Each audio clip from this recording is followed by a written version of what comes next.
नमस्कार बच्चों, हिंदी साहित्य के द्वितीय वर्ष के विद्यार्थियों का मेरी कक्षा में स्वागत है। बच्चों, आज हम करने जा रहे हैं हिंदी साहित्य का जो रीतिकाल है, जिसकी समय सीमा 200 वर्षों की है।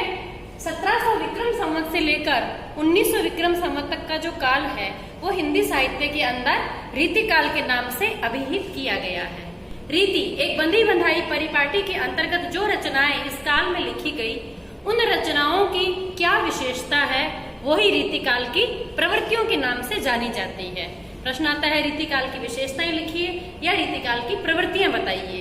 तो आप इन बिंदुओं के अंतर्गत इसकी विशेषताओं को आप प्रदर्शित कर सकते हैं। तो बच्चों, पहली जो विशेषता है इस युग की, वो है लक्षण ग्रंथों का निर्माण। इस युग के जो कवि थे, उन्होंने क्या किया कि जो लक्षण ग्रंथ होते हैं, अलंकारों के लक्षण, रस के लक्षण या छंदों के लक्षण, नायक नायिका के भेद और उनके लक्षण, इन सब विषयों को लेकर संस्कृत साहित्य उनके सामने था और उन्होंने हिंदी के अंदर इन लक्षण ग्रंथों का निर्माण किया, अपने हिसाब से उदाहरण दिए। इस प्रकार से उन्होंने इस युग के अंदर लक्षण ग्रंथों का निर्माण किया। केशवदास ने भी लक्षण ग्रंथ लिखे। दूसरी विशेषता है श्रृंगार रस का निरूपण। श्रृंगार रस जो रसों का राजा कहा जाता है, और बच्चों इसमें क्या होता है कि हमारे जो 9 रस है प्रमुख, उनमें सबसे अधिक इस युग की जो प्रवृत्ति है, इस युग का जो काव्य रचा गया, वो चूंकि दरबारी काव्य था सारा, दरबार के अंदर राजाओं को सुनाकर उनकी प्रशंसा भी करते थे और उसके साथ साथ श्रृंगार रस का चित्रण करके कल्पित नायक और नायिका के परस्पर प्रेम का वर्णन करके और उस रस का आस्वादन करवाते थे। तो इस युग की दूसरी विशेषता है कि श्रृंगार रस का प्रचुर मात्रा में इस काव्य के अंदर प्रयोग किया गया। तीसरी विशेषता है नायिका भेद का निरूपण। रीतिकाल बिल्कुल शांति का काल था, शांतिपूर्वक थे, राजाओं को युद्ध वगैरह करना नहीं था, कलाओं का विकास हो रहा था। ऐसे में बाकायदा बहुत दूर तक की बुद्धि लड़ाई गई, नायक और नायिकाओं के भेद किए गए, नायिका का उम्र के आधार पर भेद, जाति के आधार पर, उसके विवाह की स्थिति के आधार पर, उसके वंश के आधार पर, विभिन्न आधारों पर नायिका का जो है निरूपण किया गया, उनके भेद किए गए। जैसे हस्तिनी, चित्रिणी, संखिनी, पद्मिनी।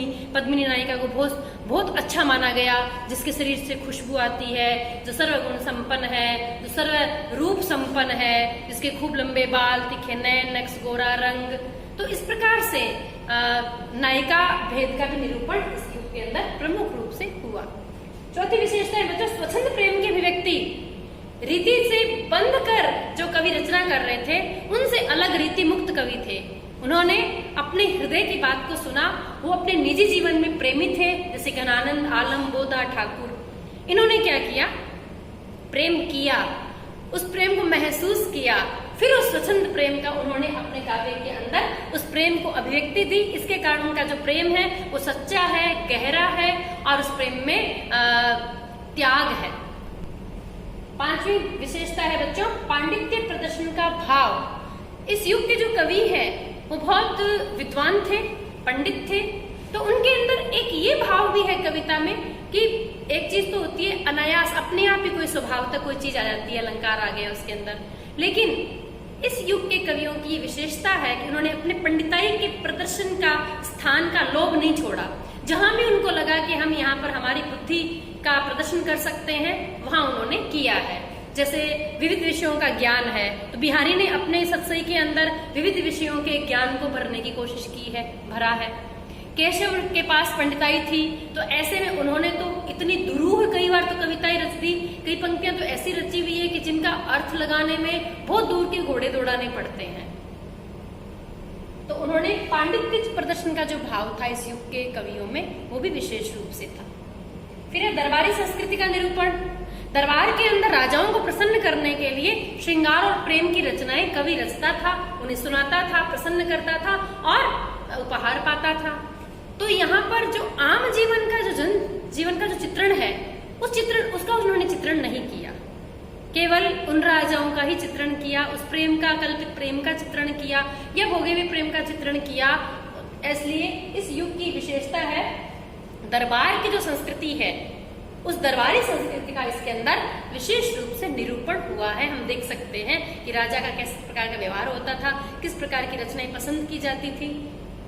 सातवीं विशेषता है अलंकारों की प्रचुरता। अलंकार जानबूझकर भरे गए हैं, खूब सारे अलंकार, क्योंकि अलंकार जो होते हैं वो सुसज्जित करने वाले धर्म को साहित्य के अंदर अलंकार कहते हैं, सजाने वाले को, आभूषण को अलंकार कहते हैं। तो ऐसे में अपनी कविता कामिनी को सुसज्जित करने के उद्देश्य से इस युग के कवियों ने अलंकारों का प्रचुर मात्रा में प्रयोग किया। केशव तो कहते ही हैं कि भूषण बिनु न विराजई कविता वनिता मित। तो कविता और कामिनी जो है वो बिना आभूषण के सुंदर नहीं लगती है, इसलिए जरूरी है कि हम इसमें अब अलंकारों का प्रयोग करें। तो आप देखिए कि कहते हैं कि केशवदास ने रामचंद्रिका जो लिखी थी वो उनकी एक रात्रि की रचना है। बच्चों उसमें 72 प्रकार के छंदों का प्रयोग किया गया है और सैकड़ों अलंकारों का प्रयोग है। तो ये क्या था? ये पांडित्य प्रदर्शन, चमत्कार प्रदर्शन का भाव और अलंकारों का प्रचुर मात्रा में प्रयोग था। आठवीं विशेषता है मुक्तक काव्य की रचना। बच्चों इस युग में प्रबंध काव्य नहीं लिखे गए, कारण कि प्रबंध काव्य जो होता है जैसे रामचरितमानस है वो तो एक बहुत लंबा और बड़ा काव्य हो जाता है, उसको सुनने के लिए समय और धैर्य भी चाहिए। लेकिन इस युग के कवियों ने आप देखिए कि मुक्तक जो होता है बच्चों, यदि प्रबंध बहुत बड़ा बागीचा है तो मुक्तक क्या है? चुने हुए फूलों का गुलदस्ता है, वो रस की बूंदे से टपकाता है, वो अपने आप में पूर्ण होता है। तो जैसे बिहारी ने दोहा लिखा, 2 पंक्तियों का छंद है और 2 ही पंक्ति में अपनी बात को पूरा कर दिया, उसके पूर्वा पर कोई संबंध नहीं रहता, ना उससे पहले के दोहे का अगले से कोई संबंध है, ना अगले का आगे वाले से कोई संबंध है, वो मुक्तक होता है, मुक्त होता है वो। तो ऐसे में मुक्तक काव्य की जो रचना है वो इस युग के अंदर प्रमुख रूप से की गई। कोई भी छंद लिखा गया, मनहड़ कवि छंद लिखा गया या सवैया रचा गया या दोहा सोरठा जो भी रचे गए, तो वो अपने आप में पूर्ण थे, उनके भाव पूर्ण थे। तो ऐसे में मुक्तक काव्य की रचना अधिक हुई इस युग में और परिमार्जित ब्रज भाषा का प्रयोग किया गया। कोमलकांत पदावली के अनुरूप और गेय पद के अनुरूप समझी जाती थी ब्रज भाषा, और ब्रज भाषा का प्रचलन था। तो रीतिकाल के समस्त कवियों ने अपनी सभी रचनाओं में ब्रज भाषा का बिल्कुल प्रांजल, परिमार्जित, परिष्कृत और बहुत सुंदर रूप, उसके अंदर कोमल रूप प्रदर्शित किया है, प्रयोग किया है। अगली विशेषता है बच्चों 10वीं वीर रस का निरूपण। ऐसा नहीं है केवल प्रेम का ही चित्रण किया गया, प्रेम का चित्रण अधिक है। जैसे 100% में 95% प्रेम का चित्रण है, श्रृंगार रस का वर्णन है, लेकिन वीर रस का वर्णन भी कर रहे थे कौन? दक्षिण के अंदर जो शिवाजी थे, दक्षिण के अंदर जो मराठा थे, वो मुगलों से लोहा ले रहे थे, लड़ रहे थे, और उनके कवि भूषण ने जो चित्रण किया है 2 ही राजाओं का किया है बच्चों, शिवाजी और छत्रसाल। इन दोनों की वो सराहना करते हैं और दोनों का ही वीरता का जो प्रदर्शन है उनका उन्होंने वर्णन किया है। शिवा बाव ने लिखी है, उन्होंने छत्रसाल दशक लिखा है। तो ऐसे में उन्होंने शिवाजी और छत्रसाल की वीरता की प्रशंसा में जो काव्य रचा है वो भूषण का पूरा काव्य वीर रस से ओतप्रोत है। तो ये वीर रस का भी निरूपण इस युग के अंदर किया गया है। प्रेम की पीड़ा और भक्ति भाव का निरूपण। बच्चों इसके अंदर श्रृंगार के साथ साथ भक्ति का भाव भी है। जैसे बिहारी ने जो सत्सई लिखी है उसमें त्रिवेणी है, नीति है, श्रृंगार है, भक्ति है, तो भक्ति के भाव भी हैं।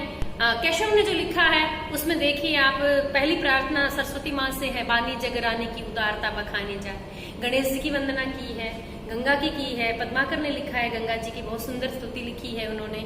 तो ऐसे में हम देखते हैं राम का काव्य लिखा है पद्माकर ने, पूरा इन्होंने रामचंद्रिका के अंदर राम जी की वंदना की है केशव ने।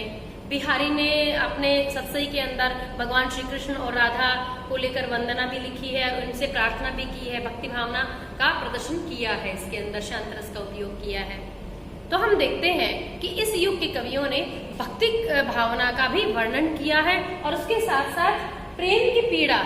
घनानंद आलम बोधा ठाकुर ये अपने व्यक्तिगत जीवन में सच्चे प्रेमी होने के नाते प्रेमिका इनको मिली नहीं। ऐसी स्थिति के अंदर इनका जो वियोग था, इनका लौकिक प्रेम बच्चों अलौकिक प्रेम में तब्दील हो गया। मतलब जो प्रेम एक साधारण किसी स्त्री से ही करते थे वो प्रेम फिर कृष्ण से करने लग गए। कि जो अलौकिक प्रेम के अंदर उन्होंने प्रेम की पीड़ा के जो भाव व्यक्त किए हैं उसमें वेदना और पीड़ा प्रमुख है।